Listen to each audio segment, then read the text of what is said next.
교회가 세워지는 원리라는 제목으로 하나님의 말씀을 함께 나누도록 하겠습니다. 여러분은 교회가 뭐라고 생각하십니까? 교회에 대한 정의는 참 다양하게 내릴 수 있습니다. 우리는 매주일 서울시 관악구에 위치한 이루는 교회라는 아주 건강하고 좋은 교회에 출석하고 있습니다.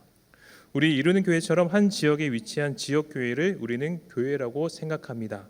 우리 교회와 같은 지역 교회가 세워지기 위해서는 함께 예배드리는 성도와 예배를 드릴 수 있는 장소인 교회 건물이 있어야 합니다. 또한 지금 이 자리에 함께 예배드리고 있는 우리 한 사람 한 사람의 마음은 성령님을 모시고 있는 하나님의 성전입니다. 그러므로 우리 성도들을 교회라고 할 수 있습니다. 하나님의 교회인 성도들을 세워지기 위해서는 말씀과 기도로 잘 훈련되어야 합니다. 그리고 성도 한 사람이 교회이기 때문에 하나님을 믿는 성도들이 만나 이룬 가정을 교회라고 생각할 수 있습니다. 하나님의 교회인 성도의 가정이 아름답게 세워지기 위해서는 예수님처럼 서로 사랑하는 모습이 있어야 합니다. 지금 제가 말씀드린 원리는 성도의 삶 모든 영역에 동일하게 적용됩니다. 성도가 모인 회사, 성도가 모인 동호회, 성도가 모인 반상회, 모두가 사실 하나님의 교회입니다. 이처럼 하나님은 성도의 삶 자체가 그분의 거룩한 교회로 세워지길 원하십니다. 여기에 계신 모든 성도님의 삶이 하나님의 거룩한 교회로 세워지길 간절히 소망합니다. 오늘 함께 읽은 본문은 바울과 바나바가 함께 떠났던 1차 전도 여행의 마지막을 기록하고 있습니다. 바울과 바나바는 수많은 어려움을 이겨내고 여러 지역을 다니며 복음을 전했습니다. 그들이 복음을 전한 지역은 구브로, 비시디아 안디옥, 이고니온, 루스드라, 더베와 같은 지역이었습니다. 이 지역은 지중해 옆에 있는 소아시아 지역이었습니다.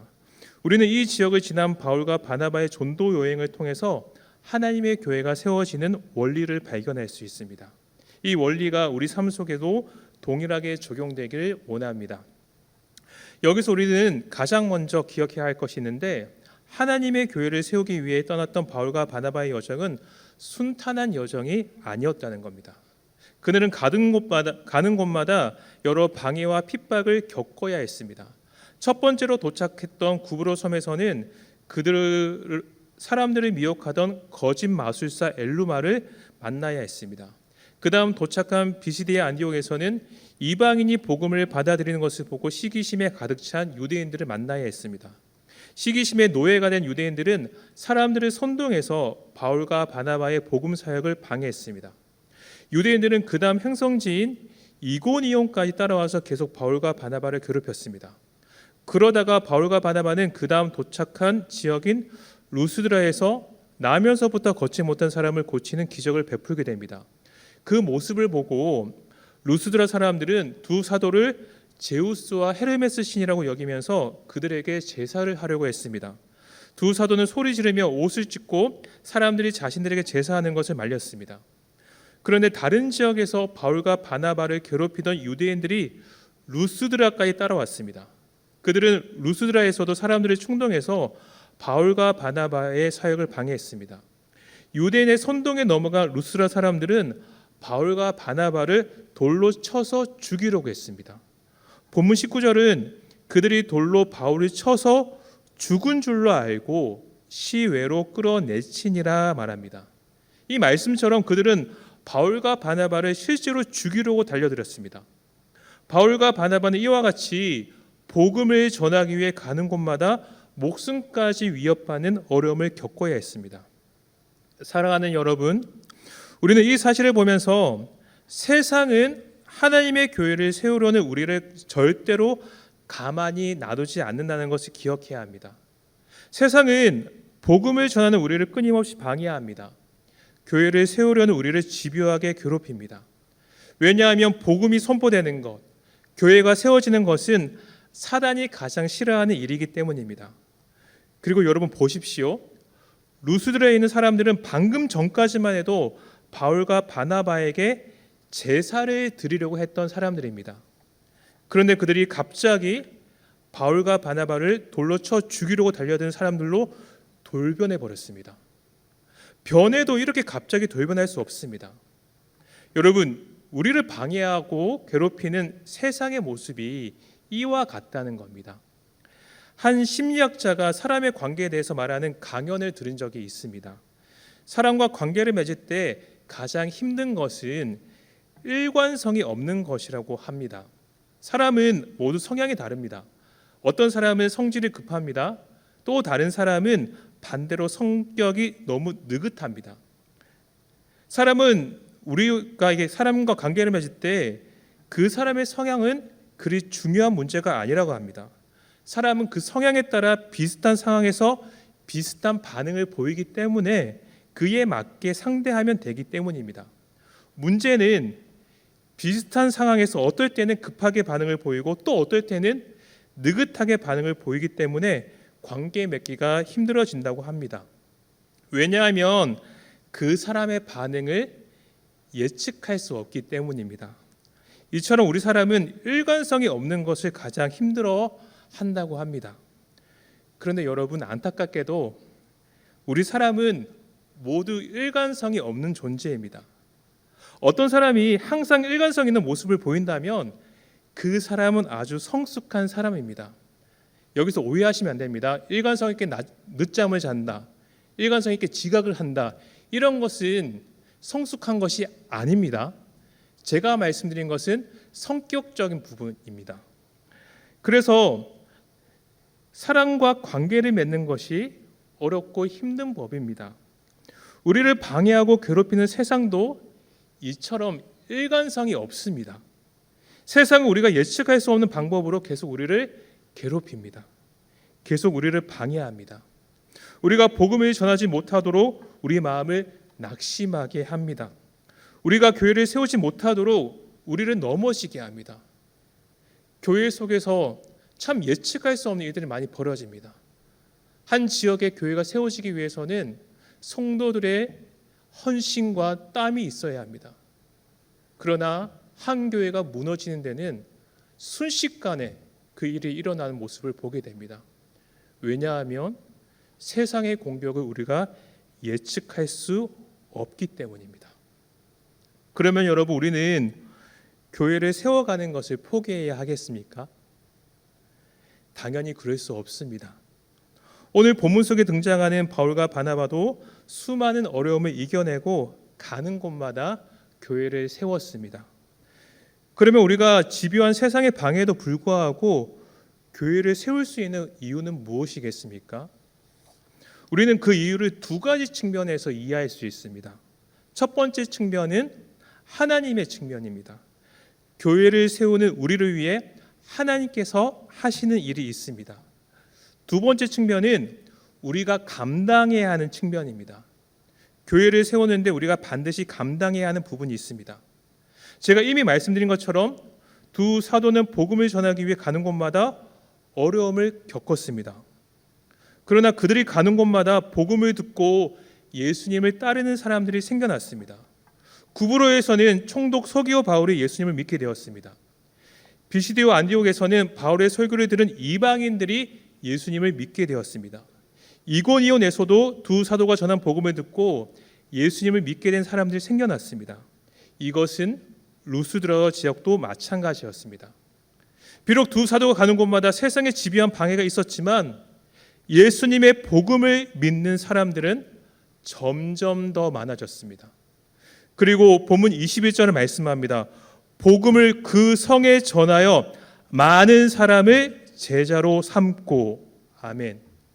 오늘 본문은 그들이 마지막으로 도착한 더베 지역에서는 핍박을 겪지 않았다고 말합니다. 그 성에 있는 많은 사람들이 예수님을 믿게 된 사실만 말하고 있습니다. 여러분, 이처럼 하나님의 복음은 계속 확장되었습니다. 주님의 복음을 믿는 자들의 숫자는 점점 더 늘어났습니다.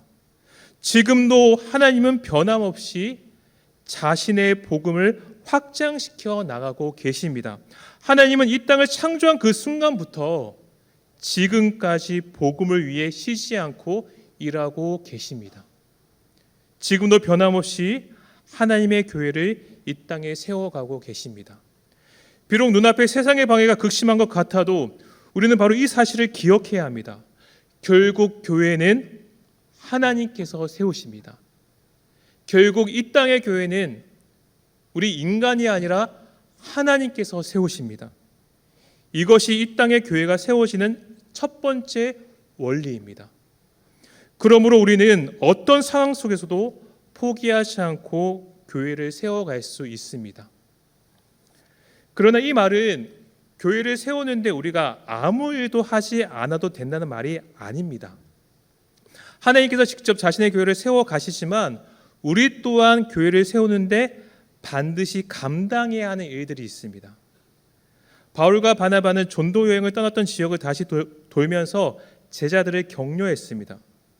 그들이 떠났던 지역을 다시 간다는 것은 자칫 잘못하면 목숨을 잃을 수도 있는 위험한 일이었습니다.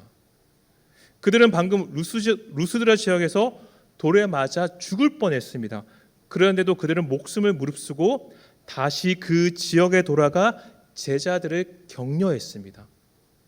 그만큼 제자들을 격려하는 일은 아주 중요한 일이었습니다. 본문 22절은 두 사도가 제자들을 어떻게 격려했는지 말해줍니다.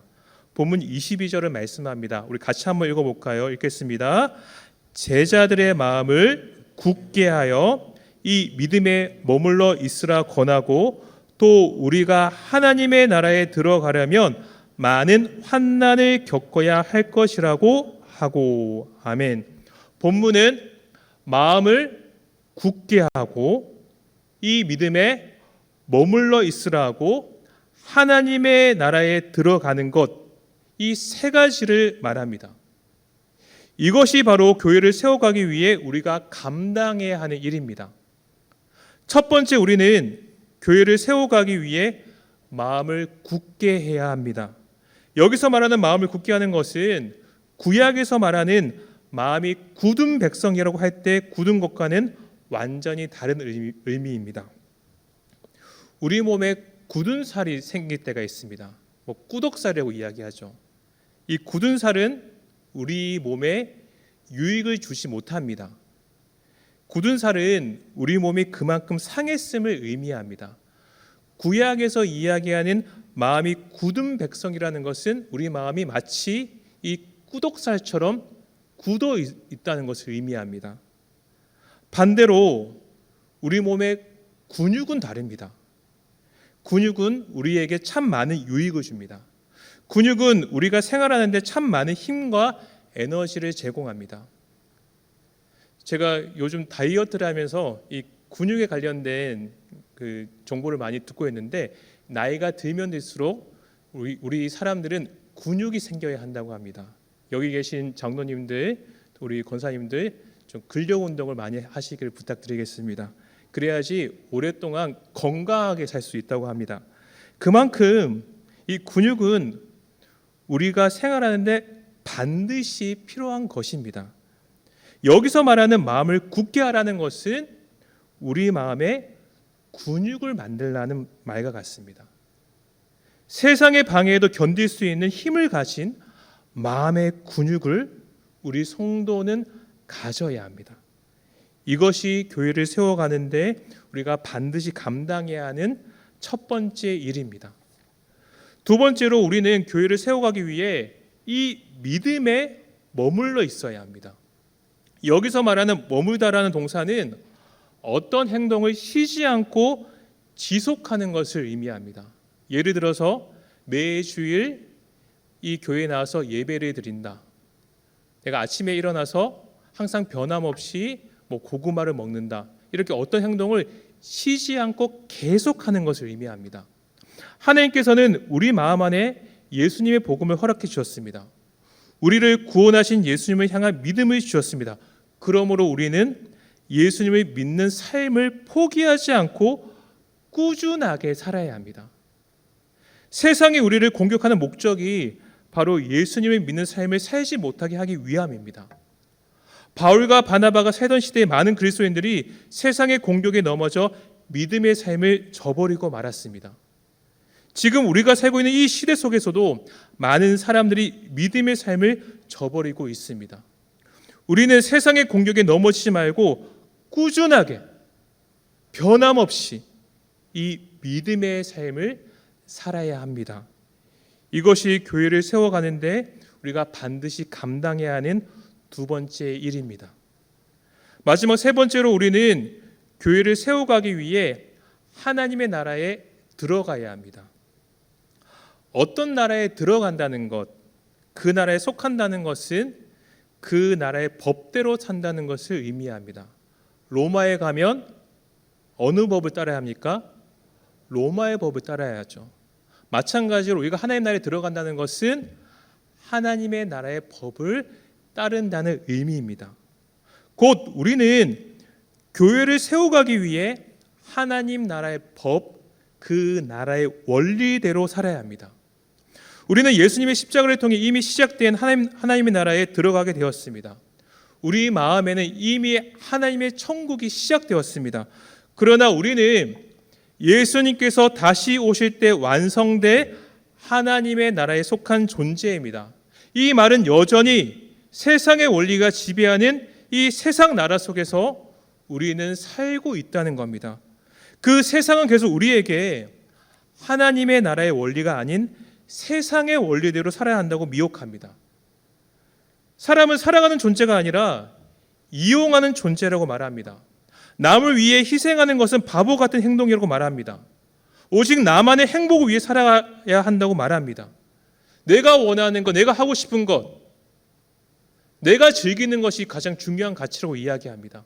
심지어는 신앙생활조차도 나의 유익을 위해 하라고 세상은 말하고 있습니다. 그러나 우리는 이 세상 속에서 하나님의 나라의 원리대로 살아야 합니다. 사람을 사랑해야 합니다. 예수님처럼 남을 위해 희생해야 합니다. 나만의 행복이 아닌 내가 사랑하는 다른 사람의 행복을 위해 살아야 합니다. 이것이 교회를 세워가는데 우리가 반드시 감당해야 하는 세 번째 일입니다. 그러나 앞서 말씀드렸듯이 그 삶은 세상의 원리와는 반대되는 삶입니다.